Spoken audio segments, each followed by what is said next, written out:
there was a man named Gordon Cooper, who most of you may know was someone who gave us testimony about the craft that landed on the dry lake bed in California, Edwards Range, back in 1956, I believe it was, that his crew filmed, and he saw the film footage and sent it back to the Pentagon.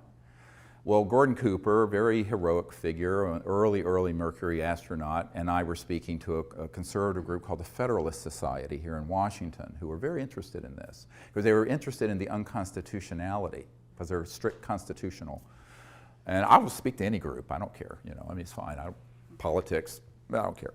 So, I mean, I agree with the group's politics all the way through, but they were interested and they invited me and Gordon Cooper, so we went. So my wife was with me. It was here at the Hyatt, I think, near Capitol Hill.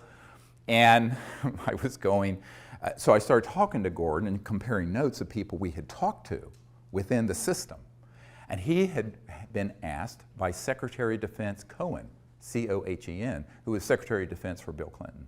Bill Clinton, Secretary of Defense, had asked him directly to give him all the actionable intelligence, all the details needed about that landing event of a craft at the dry lake bed in 1956, because he wanted to see that footage.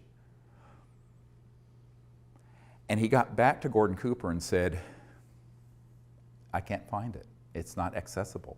It's in this unacknowledged project and the Secretary of Defense. So there's another person proven out of the loop. So I started making a list of all the people who had been denied access, who by all rights absolutely must know if it's a legal program. Secretary of Defense, President of the United States, CIA Director, on and on and on. Then I end up, a couple years after this, getting invited to brief the head of the Defense Intelligence Agency, General Patrick Hughes. Now, General Patrick Hughes was a man, you'd often see him with Madeleine Albright and Bill Clinton and other people. He was the head of the Defense Intelligence Agency, which is like the CIA for the Pentagon. It's almost as large.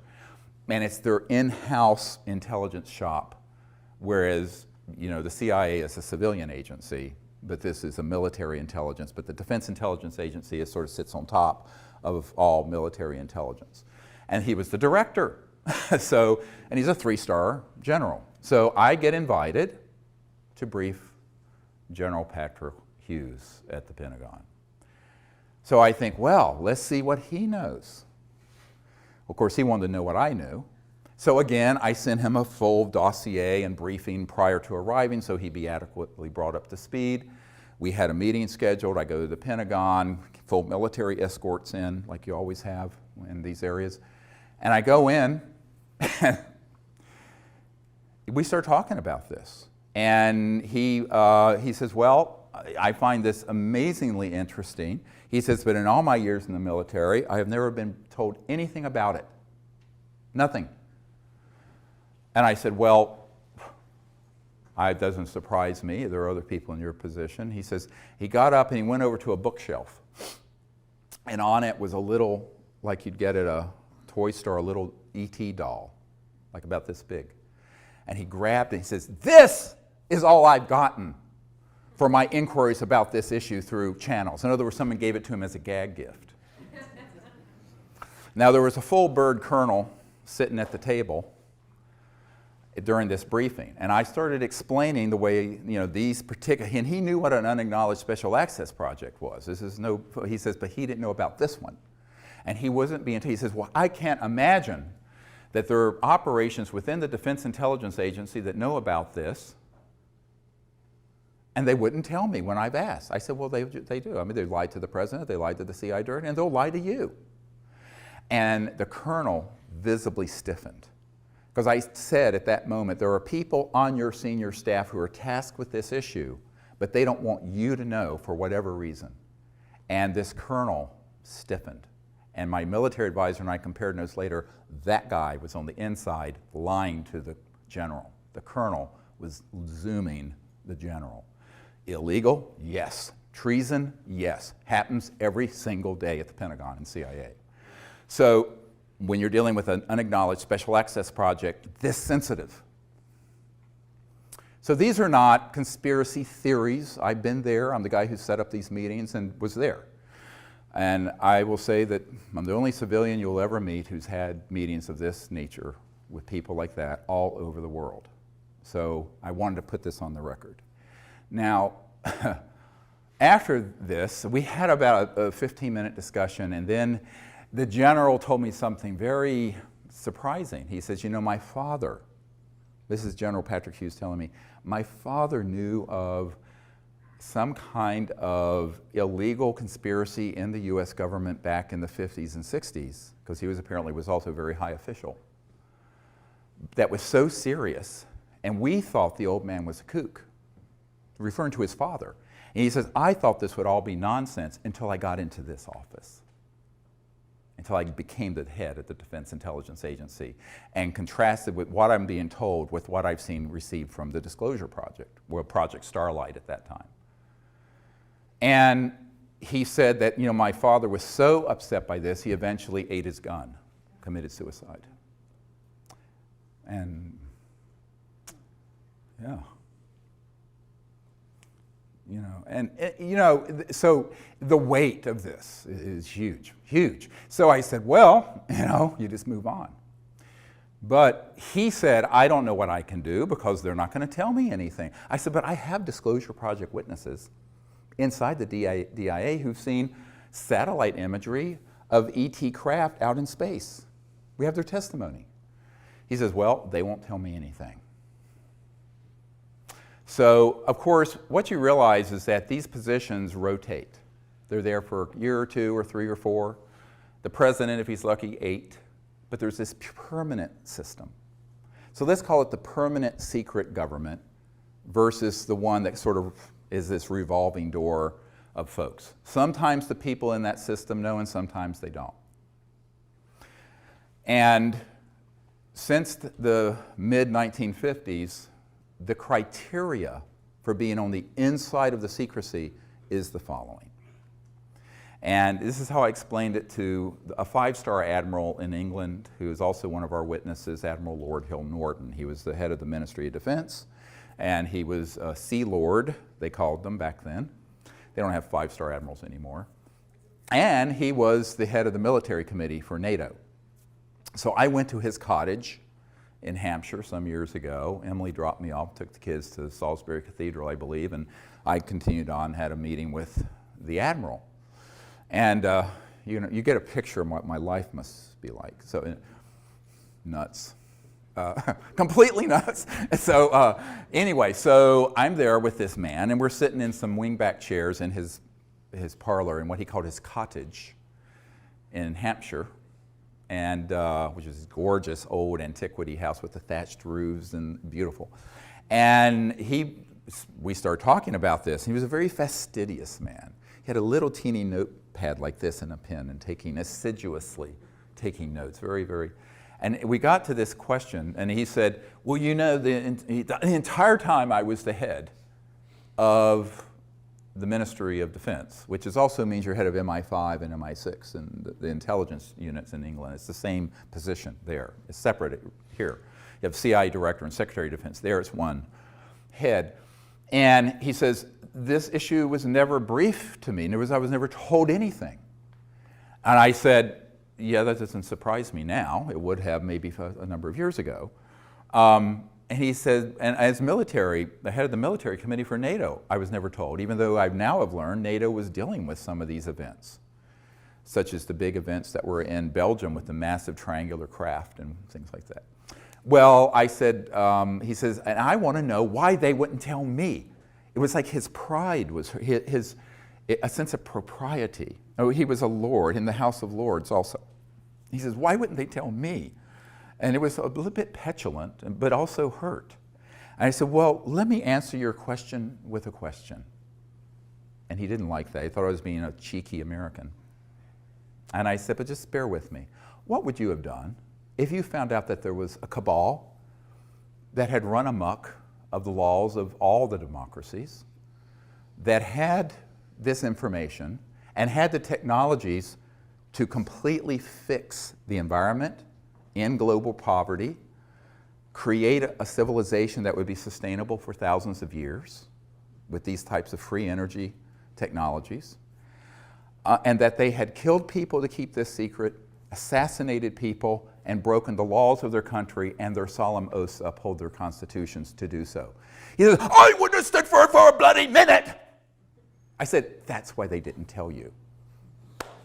I said, the first thing they do when they make a decision that you're in and you're out of the loop of this issue is whether you'll go along with the secret agenda. If you're going to go along with the secret agenda, they'll tell you. And they'll give you a little bit, and then a little bit, and then a little bit, and bring you up through the system. If they think that you're the kind of stand-up person who would be appalled when they find out what the criminality of this group is, and how illegal it is, and what damage they're doing to the earth and to the humanity by keeping it secret, and that you might blow the whistle on it, like Jack Kennedy was planning to do in his second term. That's why they took him out. And that's why they took out Marilyn Monroe. I have a document to prove it. And a top secret document from the NSA vault. It's in my first book. Go read it. Nobody reads anymore. But anyway, what was interesting is that he looked at me, he says, that is it then. I said, yes. They do a soul biopsy, like doctors do biopsies. They do a soul biopsy and a psychological analysis to see if you would be willing to go along with that agenda. If you are willing to go along with it, they'll give you little bits until you rise up through the system. If you divert from the system, they take you out. You're going to be dead. So they've learned not to be too reckless with who they tell because they don't want to have to kill too many people and leave bodies scattered that looks conspicuous, like they did in the 50s and 60s. With John Foster Dulles and President Kennedy and Marilyn Monroe and other famous people. So I said, that's why it's managed this way. Now, you may have had a predecessor who was MOD head, who came up through that system, who knew all about these projects. So it doesn't have anything to do with your rank. It has to do with your values. It has to do with your willingness to go along with an agenda that is the most criminal, evil, dangerous agenda that any potentates have ever had in the history of the world that we know of. And that's what we're dealing with this super secret Magi group. And they are not going to be reckless in who they read into and pull into those projects. So that is something you have to understand. Now, let's fast forward to the congressional initiatives, which I began in the mid-90s. So I mentioned the chairman of the House Government Reform and Oversight Committee, Dan Burton. There was a man, many of you who were low income, like myself. I was very poor growing up, probably went to college on something called a Pell Grant. Senator Claiborne Pell of Rhode Island started the Pell Grants, sponsored that bill. And he was at a meeting with the Noetic Sciences Institute, and I did a briefing for him and met with him there. And it was very interesting because he was chairman of the Senate Foreign Relations Committee. Very key committee, foreign relations. And he said, you know, I've wondered about this my entire career. We've made inquiries. We've never been given any information through channels. And he said, would you come to Washington and do a briefing for my staff? I said, well, sure, anytime I can come up. I was still living in North Carolina then. And he said, oh, wonderful. And then I looked at him and I said, you know, Senator, the problem with all this is that you're a good man who should be representing humanity to these visitors from interstellar civilizations. And you've been deprived of dealing with the ultimate foreign relations issue, interplanetary relations. And he looked at me through his horn-rimmed glasses and went, you know, Dr. Greer, I'm afraid you may be right. I said, well, I am. Very poignant moment, but that was the way it was. And then I met with Senator Dick Bryan of Nevada, whose home state has, of course, Nellis Air Force Base and the so-called Area 51. He had no knowledge of these projects. So I met with him in a kind of a clandestine little meeting at McCarran Airport in Las Vegas. He was flying in, I was flown in, put on one of those little beeping carts, taken to something that looked like a janitor's closet, opened it up, it was a VIP holding area, and I met with the senator. And we were talking about this. He says, I have never been told anything about this when we've gone into the secure, the SCIFs for the intelligence briefings. And so I provide a briefing to him. And it goes on and on and on and on. I mean, the numbers of people I personally briefed, you know, of course, you know, you probably all know about, you know, briefing, I'm blocking on his name, Kucinich, who ran for president in 2008.